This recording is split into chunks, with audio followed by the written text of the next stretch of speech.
Hey everyone, it's Mr. Ward giving you a quick look at Edpuzzle. Edpuzzle is a service for adding questions to videos, whether that's from YouTube or things like National Geographic or TED Talk, or you can upload videos yourself. So this is just a quick overview to it. So once you sign up, your homepage will look something like this. I'm looking at my Content page, and that just shows videos I've done before or videos that I've linked before.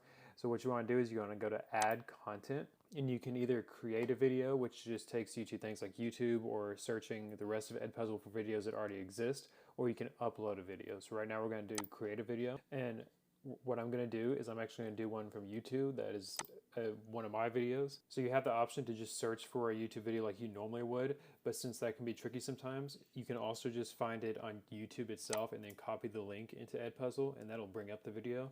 So here it's brought up my video. Now you have the option to cut out portions of the video, but we're not going to do that right now. We're going to go straight to questions, and so all you have to do is scroll through the video or watch the video, and then when you decide to add in a question to quiz your students to make sure they're paying attention, all you got to do is select one of the options over here. So multiple choice question obviously just gives them a question and they choose an answer, or open-ended question prompts them and they have to write in their answer. A note is just a written comment, so with no question attached, you can add to the video to talk to your students or make them aware of something, but these are your options. So here's an example right now. I've gone a little bit into the video and I decide I want to ask my students a question about this graph that's in the video. So I chose multiple choice question and I typed in the question, what percentage of Americans had listened to a podcast in 2020? And then I put in the options for the answers, with the correct answer being 55.